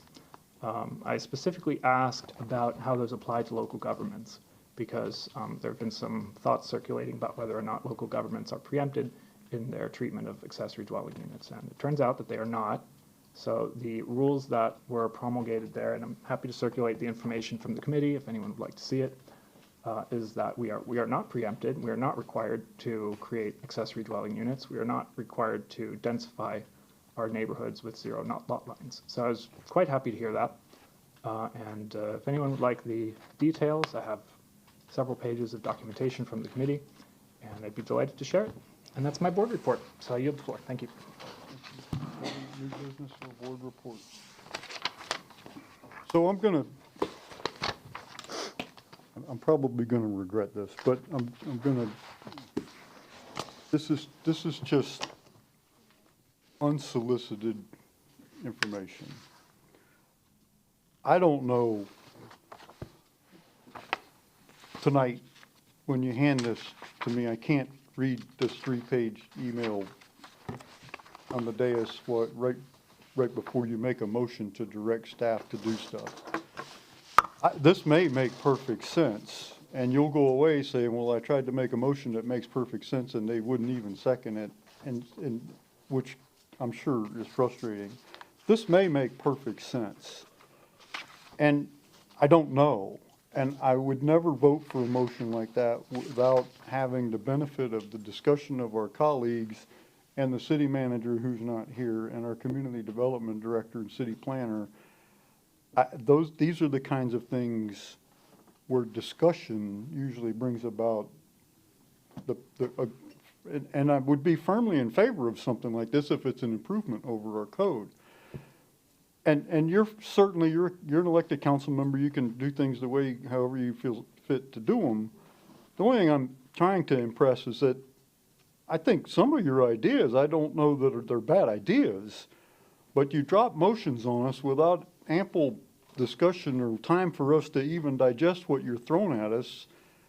And everybody's shell-shocked, and we're looking at the community development director, we're looking at the code enforcement guy, we're looking for the city manager. We don't have any opportunity to workshop this or to discuss this or to have, to get, and we used to discuss things as a group and come to, I thought, some pretty good decisions. I'm sure we made mistakes, but we used to have this dialogue, and I'm not trying to pick on you. I really am not. I wouldn't have said anything. I'm just trying to help you understand why we're not jumping on these seconds. If you would give us an opportunity to have some discussion on these things and get feedback from staff and give us some time instead of dropping a 3-page email on us and then boom, we'll follow up with a motion.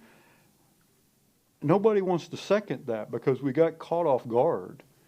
And so I'm trying to say this to you, that I don't think everybody's as close to your ideas as it might seem. I think sometimes it's the way you drop them on us. And so I hope I don't regret that. But yes, Councilmember. Yeah, I completely agree with everything you've said. And I signed on to this body and ran because I thought it was very nicely deliberative. And I got along with all of you before I was elected. And I just want to say that in the past, when I tried to put things on the agenda through the proper process, which is using Rule 5B, any item not filed with the city manager by noon of the Wednesday preceding the meeting may be placed on the agenda by a majority vote of the city council at the meeting. So if I submit before Wednesday, the rule is that it goes on the agenda without a city council vote. And that is what I tried to do before. And I would submit materials, and I would submit my motion, and I would submit all of the supporting documentation. But that entire policy, in contravention of the rules that this chamber is subject to, was reversed on May 6, 2025 by a quote-unquote floor ruling that you, Mr. Chair, made. And no one here objected to it. And I filed a formal protest afterwards because it wasn't even put up to a vote. So the problem that we have here is that there is a process for me to submit these things so that everyone has time. I'm supposed to submit them by Tuesday so that everyone has an entire week to look it over. And then it goes out with the agenda, and it's on the agenda as a normal item for business, and then we can discuss it. And I've had this discussion repeatedly Our council rules are not being applied the way that they ought to be. They are being ignored. Rule 5B says that if I submit an agenda item at least 1 week before the next meeting, that it goes on the agenda and we can all discuss it like civilized people. And when I tried to do that, it caused a giant hassle. And I will refer to this meeting on May 6th. And I encourage everyone to go on YouTube and watch it. And I encourage everyone to download the minutes and see exactly what happened that day. Because unfortunately, my ability to put things on the agenda properly has been completely curtailed. So I am forced into this position of bringing these items under new business and surprising everyone here in an uncollegial manner, which is absolutely not what I wanted to do, and not what I like to do, and not how I'd prefer to live. But unfortunately, because of that silly chair ruling, I'm forced to do this, and I'm forced to act in this way, even though, as has been pointed out, this should be a deliberative body, where we all talk like civilized people and come to resolutions that are beneficial for the city. And so if you would like to reverse this policy, Mr. Chair, that you made on May 6th, 2025, that I require a vote by City Council just to put something on the agenda formally for the next meeting. So in theory, under this rule, I would have to make a motion today that we talk about fences in 2 weeks, just to talk about it, not to pass it. I don't need to make a motion to talk about it under the procedural rules, but I've been put in the position of having to do that. Motions are for making policy, not for putting things on the agenda. The agenda is for discussion, but we can't have the discussion as long as we have this chair ruling. So please reverse it, and let's get back to our normal order of business, our proper legal order of business that is in the City Council rules, Rule 5B. It's right there, black and white. Anyone can read it. Let's get back to regular business so that we can all start discussing things properly. That's what I would like to see. And yeah, I've been really frustrated by this for a long time, which is why I come in here every week with something prepared to pass out to people under new business, because I'm trying to get something done that everyone would like to see. And I'm not trying to harass anyone. I'm not trying to surprise anyone. I would love to give everyone notice, but I can't play the game that way anymore. And it really makes me sad. Well, I was right. I regret it. Any other new business or board reports? Okay, city manager's report. Mr. Nazario. I have 2 items for the council tonight. The first being the Riverside Park workshop. So the senior executive assistant to the city manager, Jeannie Barlow, has tried to schedule a meeting in December. Not all council members are available to physically attend that meeting. So we were trying to establish dates in early 2026 in January for the council to consider potentially meeting for the workshop at that date. So I have some dates in front of me. I can read them off, or I could, if the council prefers, simply instruct the senior executive assistant to the city manager to continue to work with the council to try to schedule the Riverside Park workshop in January instead of December. I think it'd be smart to read the dates off and let's get everybody's calendar out. Let's get, this has been rescheduled, what, 3-4 times already? Tuesday, January 6th, Thursday, January 8th, Monday, January 12th, Thursday, January 15th, Tuesday, January 20th, Thursday, January 22nd. Councilmember Kravitz? I'm going to respond to that in text or by email later after I've had a chance to check my calendar more comprehensively. Okay, it's been rescheduled like 3-4 times because of you. You can't check your calendar now? I have a lot of things going on in the next 6 weeks, and I don't want to make any promises that I can't keep, which is why the other 2 dates didn't work for me. And also the first date that was scheduled conflicted with the with a committee meeting that I was supposed to go to, which is already known to the individual who scheduled it on that date. So in truth, I've only not been able to make 1 meeting because the other one was already conflicted and staff ought to have known because that is in the public calendar. Vice Mayor. I'm good on most any of those days. Instead of Monday. Councilmember Chambers. I'm good on the 6th, 8th, 12th, and 15th, possibly after that, but I may have something that week. I don't know yet. Certainly good the first 4 days. Councilmember Fernandez. I'll just schedule around it. I'm on my own in my office, so if whatever day you guys pick, I just won't commit myself for that. Okay. Is it the council's desire to pick a date tonight, or are we going to wait? I I have a personally, date tomorrow, and I can check my calendar. I'll email it. It'll be fine. yeah, I don't have a problem waiting till he checks his calendar. Yeah, Okay, do too. I'm good. okay. Thank you. The next item is a presentation from the city's marketing department. I'd like to ask Mary Bates to step up to present. Thank you. Good evening, Ms. Bates. Good evening, Honorable Mayor and Council. Mary Bates, Marketing Communications Specialist. Grab my notes. All right. So I'm here today to propose a marketing initiative that would begin in January of 2026, of course, if approved. I know it's a little bit late in the night, so if you'll bear with me, this presentation's about 10 minutes long, and I'd ask if you could save questions to the end, and I'd love to answer them for you. Over the past few years, the marketing team, the Centennial Committee, as well as the Leisure Services Department have played a huge role in celebrating 100 years of Temple Terrace. Through our signature event River Jam, to community murals, as well as limited edition merchandise. We've been highlighting our history, we've been highlighting our residents, and our milestones. But as the celebration comes to a close, one question kept coming to mind for the marketing department, and that is, what's next?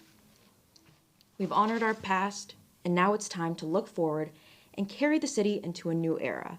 Especially as we embark on 2026, it is the perfect time to introduce a transition piece. To reintroduce ourselves with a fresh, modern look about who we are and where we're going. I've given you enough suspense, and I'm proud to share a tagline and an initiative that honors our legacy and the future of Temple Terrace. Celebrate What's Next is a reflection of where we are and where we're going.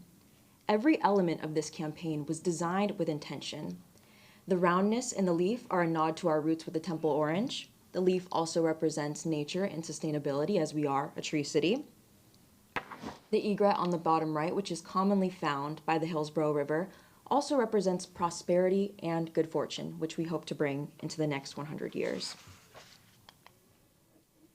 I want to reiterate why the city needs something like this. It's because we want to refrain from now what fatigue. I'll give you an example that the marketing team likes to think of. Think about the holidays. If you celebrate Thanksgiving, Christmas, and then on New Year's Day, all the decorations come down, and there's that feeling of what now? We want to show that the celebration didn't end, it evolved. Now I want to give some examples of other cities and organizations who have executed things like this and succeeded. Of course, we have our neighbors, the University of South Florida, with their Be Bold campaign. This campaign was launched in April 2024 and later relaunched in March of 2025. To tell you a little bit about this campaign, they interviewed students and faculty across multiple departments and asked them the simple question, what does it mean to be bold? They rolled this out across social media, billboards, buses, on their website. The message was everywhere and unmistakably USF. And why did they do this? Because it gave them purpose. It was more than a slogan. It became a mindset that people could live by.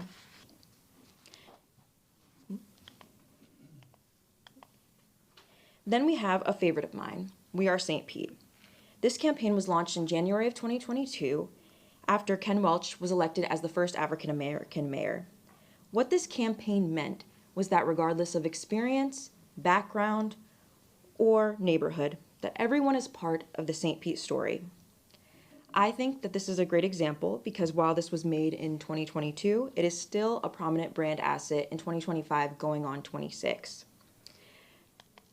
This campaign invited residents to see themselves in the narrative with affirmations like, we are innovative, we are informed, we are St. Pete.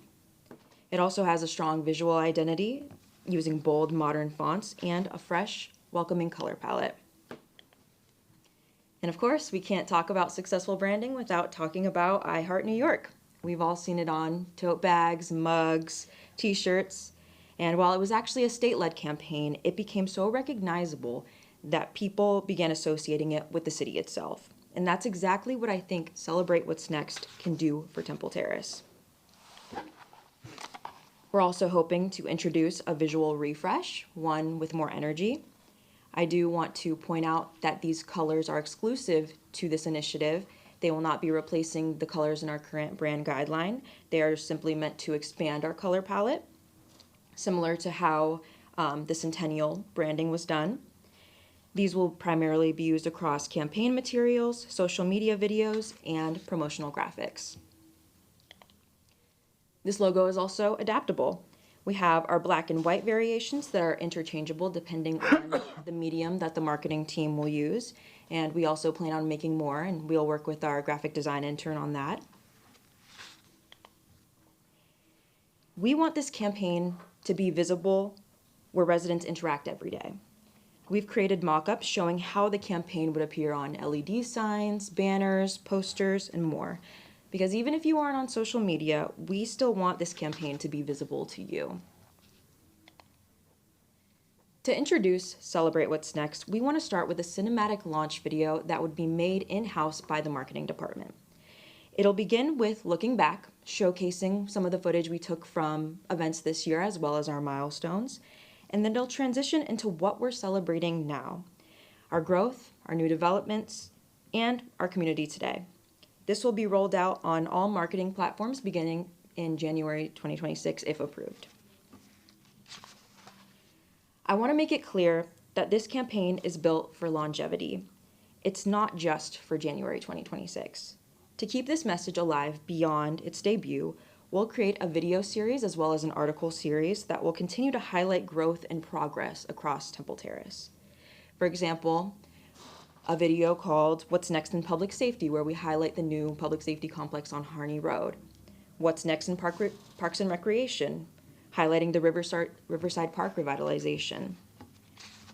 Again, showing residents that there's always something to celebrate in our city past the Centennial. This campaign is personal. Celebrate What's Next has two sides. We have the city with our projects and our progress, but we also have our residents, their stories, their milestones and achievements, both big and small. We want our residents to feel included. We have over 27,000 residents, and this campaign tells them that your story counts here. And I will show you how we plan on incorporating that. What I want to do next is travel a lot. I want to explore different countries and get to know everyone's different cultures. Finding success in my career, so graduating in May, getting a really good internship in the spring. What's next for me is moving into my newly built house. Putting my very expensive master's and bachelor's degree to use. So hopefully I get to work in my field of international affairs and intelligence and get more experience. Thank you to some of my friends for being a part of that video.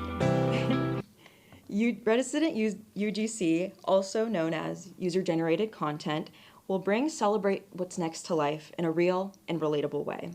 We plan on inviting residents to share photos or short clips that represent their own next in life, whether that be buying a new home, opening a small business, or just spending time with family.